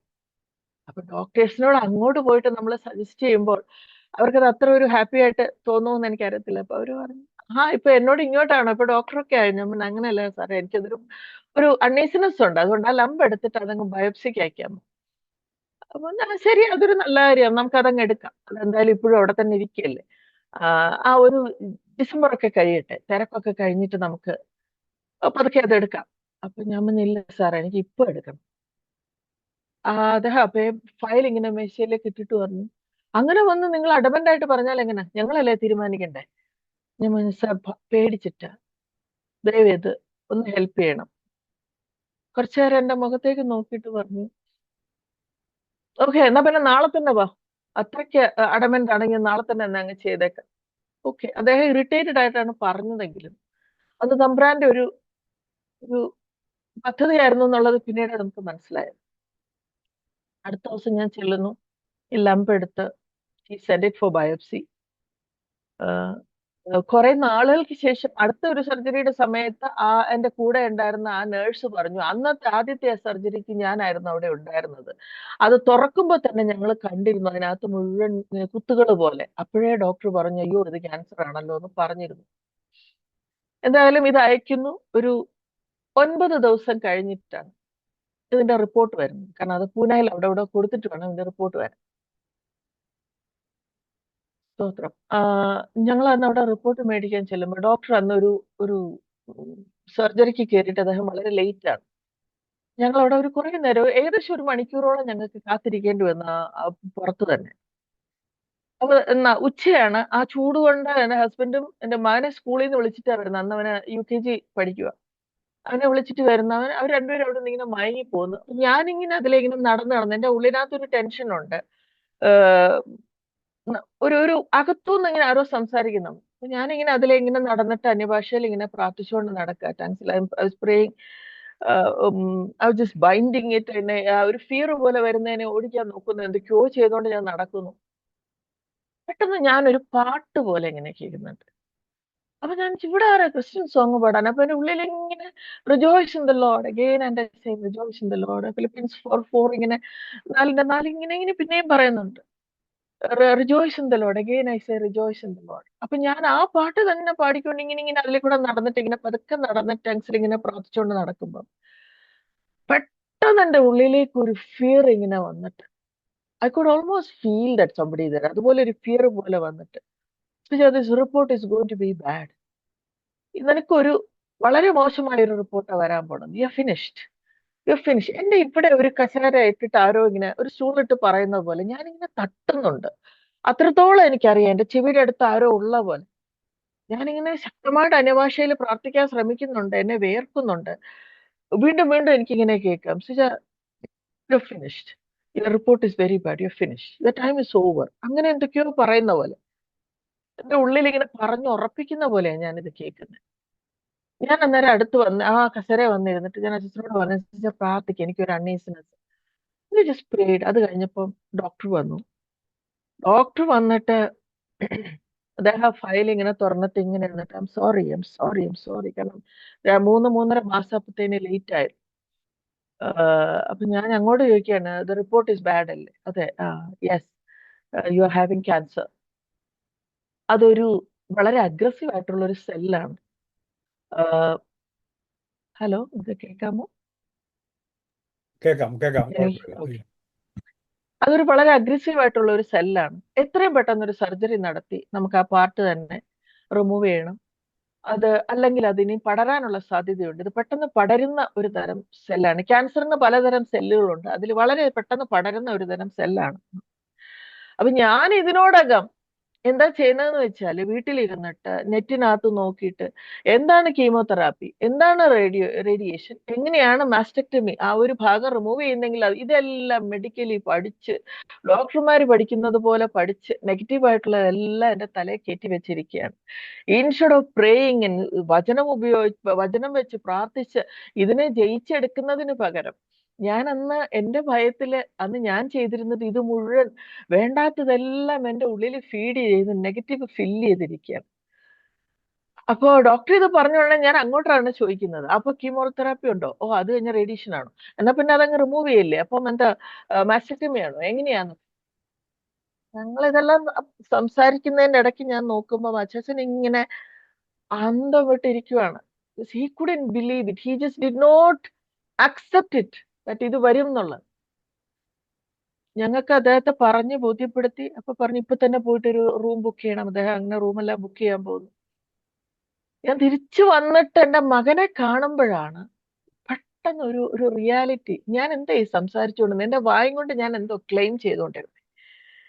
കർത്താവിനെ സ്തുതിക്കുകയും വിശ്വാസത്തില് ആ സൗഖ്യം ഏറ്റെടുക്കുകയും ചെയ്യേണ്ടതിന് പകരം ഞാൻ ശത്രുവിനോട് കൂടെ ചേർന്ന് നിന്ന് ഇതിന്റെ വഴികളെല്ലാം പറഞ്ഞിട്ട് ഞാൻ എന്താ ചെയ്തത്? പക്ഷെ അന്നേരം ഒരു ഒരു ഫിയർ വരികയും, ഞാൻ പരിശുദ്ധാത്മാവെ എന്നെ കൊണ്ട്, എനിക്ക് അറിയത്തില്ല എന്നാ ചെയ്യേണ്ടതെന്ന്. ഞാൻ ഈ പറയുന്ന ഒരു 10-18 വർഷം മുമ്പുള്ള കാര്യമാണ്. ആ സമയത്തൊന്നും അതിനെക്കുറിച്ചൊന്നും വലിയ അങ്ങനെ ട്രീറ്റ്മെന്റിന്റെ കാര്യങ്ങളൊന്നും നമുക്ക് അറിയില്ല. കർത്താവെ, നീ പരിശുദ്ധാത്മാവെ, എനിക്ക് എന്നാ ചെയ്യേണ്ടതെന്ന് അറിയത്തില്ല, ഐ നീഡ് യു എന്ന് പറഞ്ഞ് പ്രാർത്ഥിക്കുന്ന എനിക്ക് ഓർമ്മയുണ്ട്. ആ നിമിഷം തൊട്ട് എന്റെ ഉള്ളിൽ ഒരു സ്ട്രെങ്ത് വന്നിട്ട്, ഞാനല്ല, പിന്നീട് എന്നെ കരുതുന്നതും എന്നെ മുമ്പോട്ട് കൊണ്ടുപോയതും എല്ലാം തമ്പുരാൻ തന്നെയാണ്. എനിക്ക് ഒരു എന്റെ മേലെ എനിക്ക് ഒരു കൺട്രോളും ഇല്ല. ഞാൻ വീട്ടിൽ ചെല്ലുന്നു, എന്റെ അമ്മയുണ്ട്, പ്രായമായ അമ്മയോട് സംസാരിക്കുന്നു, ബാക്കി ചേർച്ചിലെല്ലാം പറയുന്നു. അതൊരു സാറ്റർഡേ ആണ്. സൺഡേ ഞാൻ ചേർച്ചിൽ വർഷിപ്പ് ലീഡ് ചെയ്യുന്നുണ്ട് മറ്റു സഹോദരിമാരുടെ കൂടെ. മൺഡേ ഞങ്ങൾ അഡ്മിറ്റ് ആകും. മൺഡേ അഡ്മിറ്റ് ആയി, ഞാൻ പറയില്ല, എന്റെ മൈൻഡ് ഇങ്ങനെ എന്തിലോ ഫിക്സ്ഡ് ആണ്. നമ്മള് ശക്തമായിട്ട് പ്രാർത്ഥന നടക്കുന്നുണ്ട്. മൺഡേ മോർണിംഗിൽ, അല്ല, ട്യൂസ്ഡേയിലാണ് സർജറി. മൺഡേയിൽ ഞാൻ അഡ്മിറ്റ് ആവുന്നു. ട്യൂസ്ഡേ ആയപ്പോൾ ഡോക്ടർ ജോൺ ജോസഫ്, ട്രിവാൻഡ്രത്തുള്ള WCC ചേർച്ചിന്റെ പാസ്റ്ററാണ്. അന്ന് അദ്ദേഹം ട്രോഡ്ബി മിനിസ്ട്രീസ് ആയിട്ട് ഗ്വാളിയറിലാണ്. അവിടെ നിന്ന് അദ്ദേഹം ആ 2 ദിവസത്തെ യാത്ര ചെയ്ത് ഓടി വന്ന് എന്റെ കൂടെ ഇരുന്ന്, എന്റെ കൈ പിടിച്ചിരുന്ന് എന്റെ കൂടെ ഇരുന്ന് പ്രാർത്ഥിച്ച് എന്നോട് പറഞ്ഞു, Suja, you don't have to go through this. നീ നിനക്ക് ഒരു രോഗമുണ്ട്, നീ കൂടെ കടന്നു പോകുന്നുണ്ട്, പക്ഷെ കർത്താവ് നിന്റെ കൂടെയുണ്ട്. There is a covenant. സ്വർഗത്തിലുള്ള ഒരു കവനന്റ് അനുസരിച്ച് നീ ഇന്ന് വെറും സുജ നയനാൻ അല്ല, നീ ഇന്ന് സുജ ജീസസ് നയനാനാണ്. നീ ആ കവനന്റില്, ആ ഉടമ്പടി പ്രകാരം കർത്താവ്, ദൈവം തന്റെ മകളായിട്ട് നിന്നെ സ്വീകരിച്ചിട്ടുണ്ട്. ഇനി നീ അല്ല, കർത്താവാണ് അവിടെ നിൽക്കുന്നത്. സ്വർഗത്തിൽ നിന്ന് നോക്കുമ്പോൾ നിന്നെ അല്ല കാണുന്നത്, തന്റെ പുത്രന്റെ രക്തത്തെയാണ് കാണുന്നത്.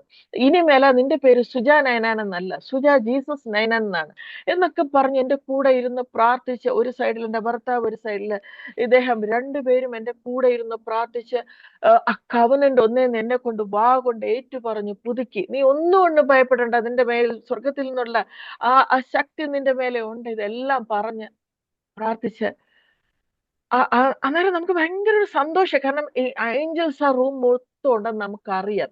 പരിശുദ്ധാത്മാവിന്റെ ഒരു ഭയങ്കര ഒരു പ്രസൻസ് അവിടെ ഉണ്ടെന്ന് നമുക്കറിയാം. ഇതെല്ലാം കഴിഞ്ഞ്, പ്രാർത്ഥന എല്ലാം കഴിഞ്ഞിട്ട് ഞാൻ എന്നെ തന്നെ ഇങ്ങനെ ചെക്ക് ചെയ്ത് നോക്കുമ്പോ എനിക്ക് ആ ലംബ് അവിടെ കാണുന്നില്ല. ഞാനതിങ്ങനെ വീണ്ടും വീണ്ടും നോക്കുമ്പോ, സ്തോത്രം കർത്താവേ, ഹല്ലേലൂയ, ഞാൻ ആ നോക്കുന്നിടത്ത് ലംബ് കാണുന്നില്ല.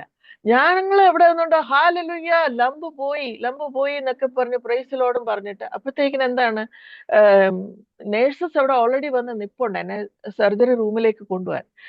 വലിയ സ്തോത്രം എല്ലാം പറഞ്ഞേച്ച് ഞാൻ ആ സ്ട്രെച്ചറിൽ കയറി കിടന്ന് നേരെ തിയേറ്ററിലേക്ക് പോയി. Instead of going and checking, ഞാൻ മറ്റൊരു സ്കാൻ എടുക്കുവോ എന്തെങ്കിലും ചെയ്ത് ആ മിറക്കിൾ ഉറപ്പിക്കുന്നതിന് പകരം ഞാൻ ഇത് എഗ്രി ചെയ്ത്, നഴ്സുമാരുടെ അടുത്തൊക്കെ എഗ്രി ചെയ്ത് ഞാൻ നേരെ ഹോസ്പിറ്റലിലേക്ക് പോയി. ഓപ്പറേഷൻ തിയേറ്ററിലേക്ക് പോവുകയാണ് ചെയ്തത്. എനിക്കിപ്പോഴും ഓർമ്മയുണ്ട്, ആ സ്ട്രെച്ചറിൽ അദ്ദേഹത്തിന്റെ, ഡോക്ടർ ജോൺ ജോസഫിന്റെ ആ മൊബൈൽ, അന്ന് യു ഡിസേർവ് ദ ഗ്ലോറി എന്നുള്ള പാട്ട് ഇറങ്ങിയ സമയമാണ്. അത് ഉറക്കെ വെച്ചിട്ടാണ് എല്ലാ ഫ്ലോറിലും ഇത് തള്ളിക്കൊണ്ട് ഓപ്പറേഷൻ തിയേറ്ററിലേക്ക് പോകുന്നത്. ഞാൻ സർജറിക്ക് ഞാൻ കയറിപ്പോയി. പിന്നീട് ഞങ്ങൾ പറഞ്ഞു എന്തുകൊണ്ട് ഞങ്ങൾ അന്നേരം പോയി ചെക്ക് ചെയ്തില്ല. അന്നേരം ഒരു കൺഫ്യൂഷൻ അല്ല, ആ ഒരു മരവിച്ച ഒരു ഇതുപോലെയായിരുന്നു. ഞങ്ങൾ അതിലേക്ക് അങ്ങ് പോയി. ഞാൻ സർജറി കഴിഞ്ഞ് തിരിച്ചു വരുന്നു, റൂമിലുണ്ട്. അത് കഴിഞ്ഞപ്പോൾ അവർ പറഞ്ഞത് ആ സൈഡ് മുഴുവൻ സ്പ്രെഡായി പോലെയായിരുന്നു. 15 ലിംഫ് നോട്ട്സ് അവരെടുത്തതിൽ 5 എണ്ണത്തിനകത്തുണ്ടായിരുന്നു. It's a very aggressive cell. തക്ക സമയത്ത് നിങ്ങൾ വന്നതുകൊണ്ട് മാത്രം, ഇല്ലെങ്കിൽ ഇത് വളരെ അപകടകരമായ രീതിയിൽ പോകുമായിരുന്നു. ഞാൻ തമ്പുരാന് സ്തോത്രം പറയാണ്, അന്നത്തെ ആ ഒരു സ്വപ്നം എന്നെ ഇങ്ങനെ കാണിച്ചു തന്നതിനും കൊണ്ടുവന്നതിനുമല്ല. അവിടെ അത് കഴിഞ്ഞ് റൂമിലെ കൊണ്ടുവന്നു. ഒരു കണ്ടിന്യൂസ് ആയിട്ട് ട്രീറ്റ്മെന്റ് പോയിക്കൊണ്ടിരിക്കുകയാണ്. ഹല്ലേലൂയ. വീട്ടിൽ എൻ്റെ 2 കുഞ്ഞുങ്ങൾ, അമ്മയുണ്ട്, ഞങ്ങൾ സേവ എന്നൊരാളെ നിർത്തിയിട്ടുണ്ട്. ചില ഹോസ്പിറ്റലിൽ ഞാനുണ്ട്. അപ്പൊ എൻ്റെ മൂത്ത മകൻ, അവനന്ന് 8 വയസ്സോ ഉണ്ട്. ഭയങ്കരമായിട്ട് അവന് മനസ്സിലായി. അവന്റെ ക്ലാസ്സിൽ ഒരു ടീച്ചറുണ്ട്, ഫ്രണ്ടിന്റെ അമ്മയ്ക്ക് എങ്ങാണ്ട് ക്യാൻസർ വന്ന് മരിച്ചത് അവൻ അറിഞ്ഞിരുന്നു. അതുകൊണ്ട് തന്നെ അവൻ ഭയങ്കര ഡിസ്റ്റർബ്ഡ് ആണ്.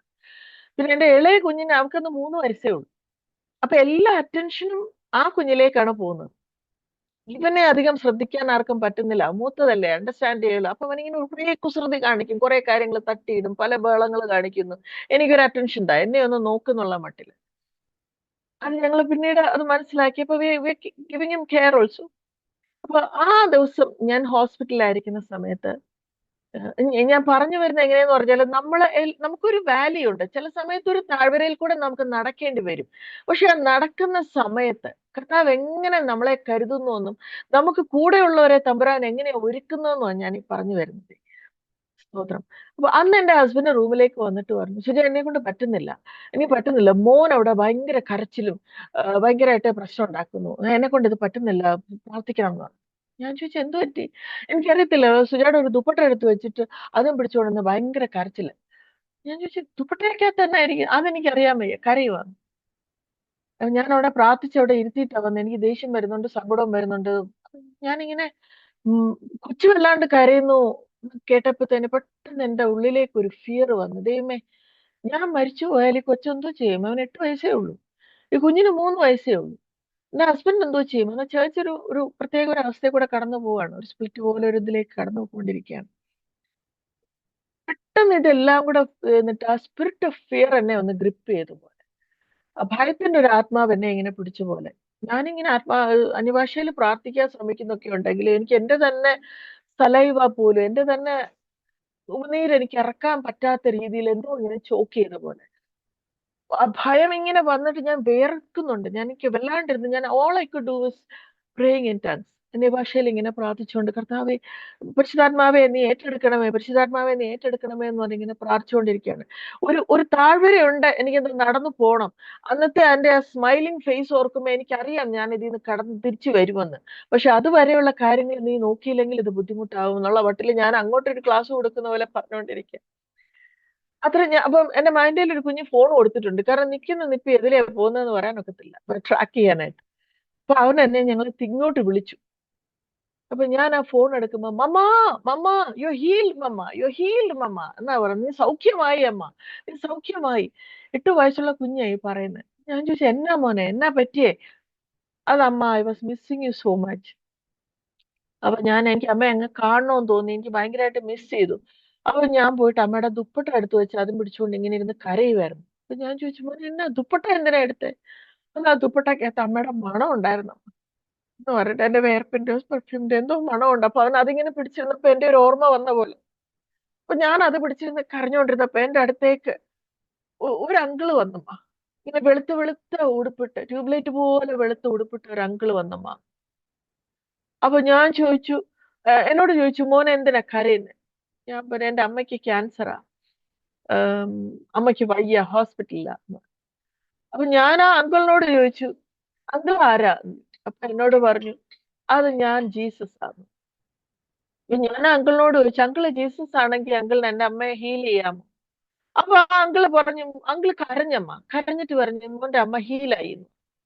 പിന്നെ ഞാൻ കണ്ടില്ല അമ്മ, പിന്നെ ഞാൻ കണ്ടില്ല അങ്കിളിനെ, ഞാൻ പിന്നെ കണ്ടില്ല. അമ്മ ഹീലായി അമ്മ, മമ്മ യു ഹീൽഡ് മമ്മ. അവന്റെ ആ കുഞ്ഞു വിശ്വാസത്തില് അവൻ കണ്ട ദർശനമാണോ സ്വപ്നമാണോ എനിക്കറിയില്ല. ആ കണ്ട ആ വിശ്വാസം അവൻ അതങ്ങനെ വിളിച്ച് വിളിച്ച് പറയുമ്പോ എന്റെ ഉള്ളിൽ നിന്ന് ആ ഫിയർ ഇങ്ങനെ അങ്ങ് ഇറങ്ങി പോകുന്ന എനിക്കറിയാം. എന്റെ ഉള്ളിലേക്ക് ഒരു ധൈര്യം തമ്പുരാൻ തരുന്ന എനിക്കറിയാം. എന്റെ കർത്താവ് എന്റെ കൂടെ ഉണ്ട്, എന്റെ കുഞ്ഞുങ്ങളുടെ കൂടെ ഉണ്ട്. അപ്പൊ ഞാൻ അച്ഛനോട് ചോദിച്ചു അവനെ ഒന്ന് ഹോസ്പിറ്റലിലോട്ട് കൊണ്ടുവരാമോ? അവനെ പോയി കൊണ്ടുവന്ന് വന്ന പാട് അവൻ എന്റെ ദേഹത്തോട്ട് കൈ ഇങ്ങനെ വെച്ചിട്ട് മമ്മ യു ഹീൽഡ് മമ്മ, ജീസസ് ഹീൽഡ് യു മമ്മ, കർത്താവ് അമ്മയെ സൗഖ്യമാക്കി എന്ന് പറഞ്ഞു. ഞാൻ അത് കഴിഞ്ഞ് 1-2 പാസ്റ്റേഴ്സ് എന്നെ കാണാൻ വന്നപ്പോ ഞാൻ അവരുമായിട്ട് മോനോട് ഇങ്ങനെ സംസാരിപ്പിച്ചു. അവന് തോന്നിയതാണോ? പറഞ്ഞു അങ്ങനെയല്ല, കുഞ്ഞുങ്ങളുടെ വിശ്വാസത്തിൽ കർത്താവ് ചിലപ്പം അങ്ങനത്തെ ദർശനങ്ങളൊക്കെ കാണിച്ചു കൊടുക്കാം, അതങ്ങ് ഏറ്റെടുത്ത് പ്രാർത്ഥിച്ചാൽ മതി.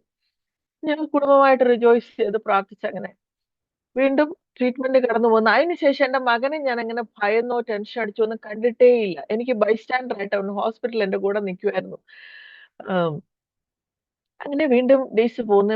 ഇത് കഴിഞ്ഞിട്ട് എനിക്ക് 8 കീമോയും 20 റേഡിയേഷനും ഉണ്ടായിരുന്നു.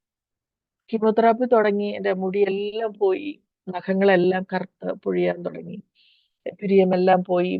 കാരണം വളരെ സ്ട്രോങ് ആയിട്ടുള്ള കീമോ ആണ് അവരെനിക്ക് തന്നിരുന്നത്. കാരണം എന്റെ പ്രായവും എനിക്ക് വന്നിരുന്ന ക്യാൻസറിന്റെ സെല്ലും വെച്ച് നോക്കിയിട്ട് വളരെ സ്ട്രോങ് ആയിട്ടുള്ള ഒരു കീമോ ആണ് അവരെനിക്ക് തന്നിരുന്നത്. അത് കഴിഞ്ഞ് അടുത്ത റേഡിയേഷനിലേക്ക് കൂടെ കടന്നപ്പോഴത്തേന് ശരീരം ഭയങ്കര വീക്കായി. ഞാൻ ഒരു വളരെ ക്ഷീണിതമായ ഒരു ഒരു അവസ്ഥയിൽ കൂടെ ഞാൻ കടന്നു പോകുന്നത്. I couldn't handle that. അത്രയും വേദനയുണ്ട്, ക്ഷീണമുണ്ട്. ഒരു ദിവസം ഞാൻ എന്റെ റൂമിൽ ഇരുന്ന് ഇങ്ങനെ പ്രാർത്ഥിച്ചുകൊണ്ടിരിക്കുമ്പോ എനിക്ക് രാത്രി ഉറക്കമില്ല. എന്റെ ഉറക്കം ഈ മെഡിസിന്റെ ഒരു സൈഡ് എഫക്റ്റും എല്ലാം കൂടെ എനിക്ക് ഉറക്കം നഷ്ടപ്പെട്ടു. അപ്പം പട്ടണത്തിലുള്ള ഒരുപാട് എല്ലാ സഭകളും ഞങ്ങളുടെ കൂടെ നിൽക്കുന്നുണ്ട്, പ്രാർത്ഥിക്കുന്നുണ്ട്, എല്ലാം ഉണ്ട്. പക്ഷെ ആ ഒരു ദിവസം എനിക്ക് ഒട്ടും ഉറങ്ങാൻ പറ്റുന്നില്ല, എനിക്ക് കിടക്കാൻ പറ്റുന്നില്ല.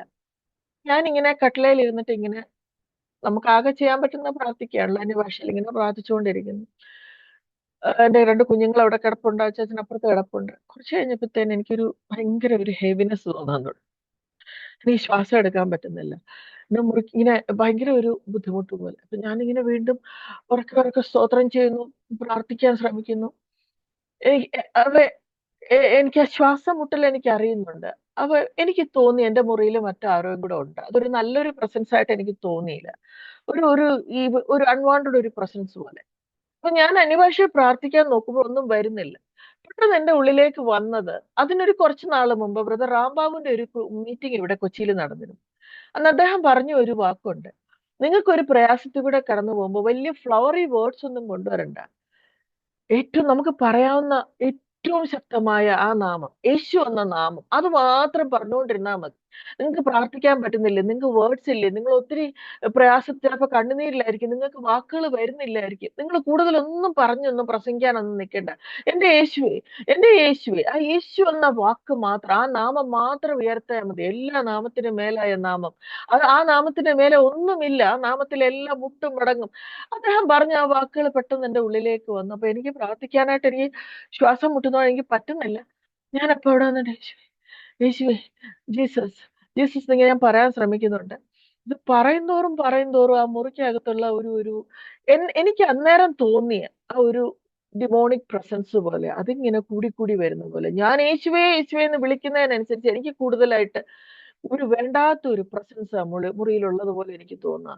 കുറച്ച് കഴിഞ്ഞാൽ എന്റെ ശരീരത്തിലേക്ക് ഒരു വേദന വന്നു. ശരീരത്തിന്റെ ഓരോ സെല്ലും ഇങ്ങനെ വേദന എടുത്ത് ഓരോ സെല്ലും ഇങ്ങനെ നുറുങ്ങി തെറിക്കുന്ന പോലെ എനിക്ക് തോന്നി എന്റെ ശരീരത്തിൽ കൂടെ ഇപ്പൊ ചോര വരുമോ. കർത്താവ് ആ ഗെത്സമനത്തോട്ടത്തിൽ പ്രാർത്ഥിച്ചുകൊണ്ടിരുന്നപ്പോ എങ്ങനെ ഓരോ രോമത്തിൽ കൂടെ രക്തം വന്നു എന്ന് പറഞ്ഞ പോലെ, ദൈവമേ am I going to bleed now? എന്റെ ശരീരത്തിൽ കൂടെ ഇപ്പൊ ബ്ലഡ് വരുമോ, എന്നാ സംഭവിക്കുന്നത് എനിക്ക് അറിയത്തില്ല. But I could feel the pain. ആ excruciating pain I was experience. എന്റെ ശരീരത്തിൽ എനിക്ക് താങ്ങാൻ പറ്റുന്നതിനേക്കാളും ഭയങ്കരമായ ഒരു വേദന. എനിക്ക് അച്ഛനെ വിളിക്കണമെന്നുണ്ട്, പക്ഷെ ആകെ എന്റെ വായിന്ന് വരുന്ന ജീസസ് ജീസസ് എന്നുള്ള വാക്ക് മാത്രമേ വരുന്നുള്ളൂ. എനിക്ക് കുറെ കഴിഞ്ഞപ്പോ എനിക്ക് തോന്നി ക്യാൻസറിന്റെ ഒരു അവസാന ഘട്ടത്തില് എന്ത് തരം വേദനയെ കൂടെയാണോ ഞാൻ കടന്നു പോകേണ്ടിയിരുന്ന അത്തരത്തിലൊരു വേദന എന്റെ ശരീരത്തിൽ വന്നിട്ട് അന്നേരം എനിക്ക് തോന്നി ഒരു കറുത്ത പോലെ ഒരു സാധനം, ക്ലാരിറ്റി ഒന്നുമില്ല, ഒരു സാധനം അവിടെ ഉണ്ട് എന്റെ അടുത്തേക്ക്. എനിക്ക് എന്റെ മനസ്സിൽ തോന്നി ഇത് സ്പിരിറ്റ് ഓഫ് ഡെത്ത് ആയിരിക്കും. അതെന്നെ വന്ന് ഇങ്ങനെ ഗ്രിപ്പ് ചെയ്യാൻ വരുന്ന പോലെ, ഇത്ര അടുത്ത പോലെ ഇങ്ങനെ വരുമ്പോ ഞാനിങ്ങനെ ജീസസ് ജീസസ് എന്നിങ്ങനെ വിളിക്കുന്നുണ്ട്. പെട്ടെന്ന് ഇങ്ങനെ ഏതോ ഒരു സമയത്ത് ഞാനിങ്ങനെ സ്ക്രീൻ ചെയ്ത് ജീസസ് യേശുവേ എന്നിങ്ങനെ വിളിച്ചിട്ട് ഞാൻ നോക്കുമ്പോ ഹല്ലേലൂയ സ്തോത്രമപ്പ, എന്റെ മുറിയുടെ മൂലയ്ക്ക് ഒരു കുരിശ് ഞാൻ കണ്ടു. അത് മേളിലും അല്ല താഴെയും അല്ലാതെ ഒരു കുരിശ് ഞാൻ കണ്ടു. അതേൽ ആരാണ്ടുണ്ട്, എനിക്ക് കാണാം. ഞാനപ്പോ ഇങ്ങനെ അതേലോട്ട് നോക്കിയിട്ട് എനിക്കറിയാവുന്ന ഒരുത്തനെ ഉള്ളു കുരിശെ കിടന്ന്. ഞാനിങ്ങനെ എത്തി നോക്കിയിട്ട് യേശുവേ യേശുവേ എന്നിങ്ങനെ വിളിക്കുക. കുറെ ഇങ്ങനെ വിളിക്കുമ്പോ ആ കുരിശൊന്ന് അല്പം ഒന്ന് ചെരിഞ്ഞ പോലെ ഞാൻ കണ്ട കുരിശേല എന്റെ തമ്പുരാൻ അവിടെ കിടപ്പുണ്ട്. ഇങ്ങനെ മാംസം ഇങ്ങനെ തൂങ്ങി തൂങ്ങി രക്തത്തിൽ മുങ്ങിയ ഒരു ശരീരം പോലെ. മുഖമൊന്നും എനിക്ക് കാണാൻ വയ്യ. ഒരാളവിടെ കിടക്കുന്ന എനിക്കറിയാം. എന്റെ അറിവിൽ ഒരുത്തനേ ഉള്ളൂ, എനിക്ക് വേണ്ടി കുരിശിൽ അങ്ങനെ കിടന്ന ഒരുത്തനേ ഉള്ളൂ. അപ്പൊ ഞാൻ യേശുവേ യേശുവേ എന്നിങ്ങനെ അലറുക. അപ്പൊ ഞാൻ ക്ലിയർ ആയിട്ട് എനിക്ക് ഈ ബോഡി കാണാം, തിരിച്ചറിയാൻ കഴിയാത്ത വിധം. He was beyond recognition. ആ വചനം എന്റെ ഉള്ളിൽ ഇങ്ങനെ വരികയായ ഞാൻ ഓർത്ത് എന്റെ കർത്താവ് ഇതാ കടന്നു പോയെങ്കില്, എനിക്ക് വേണ്ടി എന്റെ തമ്പുരാൻ ഇതാ കടന്നു പോയെങ്കില് പിന്നെ ഞാൻ എന്തിനാ ഇതിൽ കൂടെ കടന്നു പോകുന്നത്? അത് ഓൾറെഡി നടന്നതല്ലേ, ആ ഹീലിംഗ് ഓൾറെഡി നടന്നതല്ലേ. അപ്പൊ ഞാനിങ്ങനെ കൈ നീട്ടിട്ട് യേശുവേ എന്നൊന്ന് അലച്ചത് എനിക്ക് ഓർമ്മയുണ്ട്. ഒന്ന് പിടച്ച പോലെ ഞാൻ ആ കണ്ട ശരീരത്തിന്റെ ഒരു സൈഡേ എനിക്ക് കാണാനുള്ളൂ, ഒന്ന് പിടച്ച പോലെ. അപ്പൊ ഞാൻ വ്യക്തമായിട്ട് ആ ശബ്ദം എന്റെ ചെവിയിൽ കേട്ടു, it's over, it is finished, it is finished. ആ ഒരു ചെറിയൊരു ശബ്ദം കേട്ട പോലെ ഞാൻ ഇങ്ങനെ യേശുവേ എന്ന് പറഞ്ഞ് നോക്കുമ്പോ അവിടെ കുരിശുമില്ല. എന്റെ അടുത്ത് എനിക്ക് എക്സ്പീരിയൻസ് ചെയ്തിരുന്ന ആ കറുത്ത ഒരു അൺവാണ്ടഡ് ഒരു ഡിമോണിക് പ്രസൻസ് ഉണ്ടായിരുന്ന അതുമില്ല. എന്റെ ശരീരത്തിൽ വേദനയും ഇല്ല, ഹെവിനെസ് ഇല്ല, ഒന്നുമില്ല. Piece in my room, piece in my room. There is nothing else but piece in my room. ഞാൻ ഇന്നും വിശ്വസിക്കുന്നു ആ നിമിഷമാണ് എനിക്ക് ഹീലിംഗ് നടന്നത്. എന്റെ മുറിയിൽ എന്റെ കർത്താവ് ഇറങ്ങി വന്നു. എന്റെ ചെവിയിൽ എനിക്ക് ഇറ്റ് ഇസ് ഫിനിഷ്ഡ് കേൾക്കുമ്പോ പെട്ടെന്ന് ഞാൻ ഓർമ്മ വന്നത് അന്ന് ആ ഹോസ്പിറ്റലിന്റെ നടയിൽ ഇരിക്കുമ്പോ ഞാൻ കേട്ടത് യു ആർ ഫിനിഷ്ഡ്. ആ യു ആർ ഫിനിഷ്ഡ് തൊട്ട് ഇറ്റ് ഈസ് ഫിനിഷ്ഡ്. എന്റെ കർത്താവിനെ നടത്തിയ ആ ഒരു ദൂരം എനിക്കറിയാം, അവിടെയാണ് എനിക്ക് മിറക്കിൾ നടന്നത്. എന്റെ തമ്പുരാൻ എന്റെ മുറിയിൽ എനിക്കൊരു ദർശനമായിട്ട് കാണിച്ചു തന്നതായിരിക്കാം, എനിക്കറിയില്ല.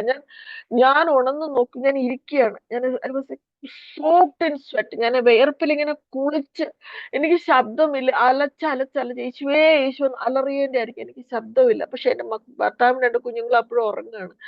ഞാൻ അദ്ദേഹത്തെ വിളിച്ചുണർത്തിയത് കഴിഞ്ഞിട്ട് എന്തോ പറ്റി, I try to explain to him. ഞങ്ങളെ കൈപിടിച്ചിരുന്നു, പ്രാർത്ഥിച്ച് ഞങ്ങൾ ആ ഹീലിംഗ് ഞങ്ങൾ ഏറ്റെടുത്ത് പ്രാർത്ഥിച്ചു.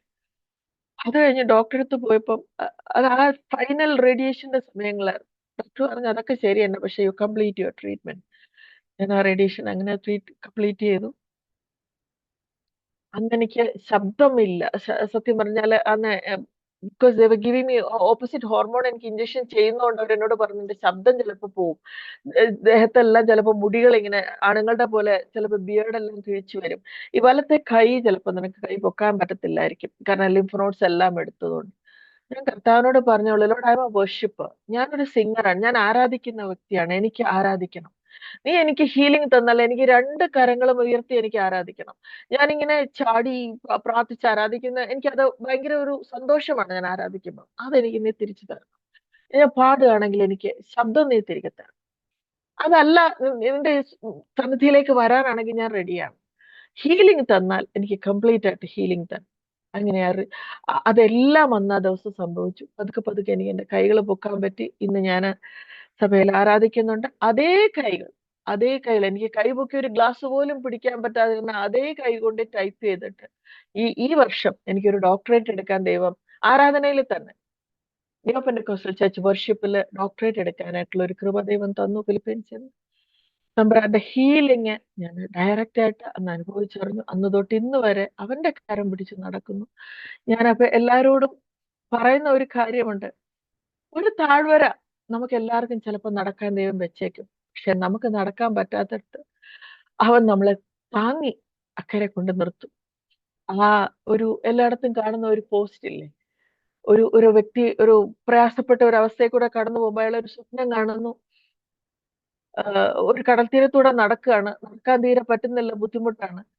പക്ഷെ അവിടെ നിന്ന് തിരിഞ്ഞു നോക്കുമ്പോഴത്തേക്കിന് ആദ്യം 4 കാഴ്ചപ്പാടുകൾ കാണുന്നുണ്ട്. 2 ഈ മനുഷ്യന്റെയും 2 ദൈവത്തിന്റെയും.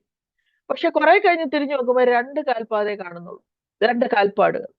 അപ്പൊ ചോദിച്ചു, എന്നാലും ദൈവമേ, ഞാൻ എന്റെ ഏറ്റവും പ്രയാസപ്പെട്ട അവസ്ഥയിൽ കൂടെ നടക്കുമ്പോ നീ എന്നെ വിട്ടേച്ചു പോയില്ലേ, ഞാൻ ഒറ്റയ്ക്കല്ലേ ഉള്ളൂ. അപ്പം ദൈവം പറഞ്ഞു, നീ ഒന്ന് സൂക്ഷിച്ചു നോക്കിയേ, ഇത് നിന്റെ കാൽപ്പാടല്ല, എന്റെ കാൽപ്പാട്. നിനക്ക് നടക്കാൻ പറ്റാഞ്ഞിടത്ത് ഞാനാ നിന്നെ താങ്ങിയിരുന്നു. അത് ഞാൻ ശരിക്കും എന്റെ ജീവിതത്തിൽ എക്സ്പീരിയൻസ് ചെയ്തു. എനിക്ക് കഴിയാത്തടത്ത് എന്റെ തമ്പുരാൻ എന്നെ താങ്ങിയെടുത്ത് അക്കരെ കൊണ്ട് നിർത്തി. അഗ്നിയിൽ 4-മനായവൻ, ആഴിയെ 2-ആക്കിയവൻ. എന്റെ ജീവിതത്തിലും എനിക്ക് കടന്നു വന്ന ആ ഒരു പ്രശ്നത്തിൽ എന്നെ കരങ്ങളിൽ വഹിച്ച് എന്റെ കുടുംബത്തെ താങ്ങി ഞങ്ങളുടെ മിനിസ്ട്രി അക്കരെ കൊണ്ടെത്തിച്ചു തന്നു.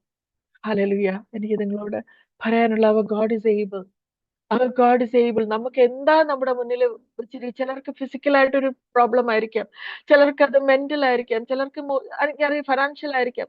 നമ്മുടെ മുമ്പിലുള്ള മൗണ്ടൻ എന്ത് തന്നെയാണെങ്കിലും നമ്മുടെ നേരെ വരുന്ന എനിക്ക് പിശാച് എന്റെ നേരെ കൊണ്ടുവന്ന ഒരു സ്റ്റംബ്ലിംഗ് ബ്ലോക്ക്, കർത്താവ് അതിനെ മാറ്റി, അതൊരു സ്റ്റെപ്പിംഗ് സ്റ്റോൺ ആക്കി മാറ്റി എന്നെ അതിന്റെ മേലിൽ നിർത്തി. ഞാൻ അതിനു മുമ്പ് പാസ്റ്റേഴ്സിന്റെ കൂടെ, പാസ്റ്റർ പോൾ തങ്കയുടെ കൂടെ വർക്ക് ചെയ്തു, പാസ്റ്റർ ജേക്കബ് നാനാന്റെ കൂടെ വർക്ക് ചെയ്തു.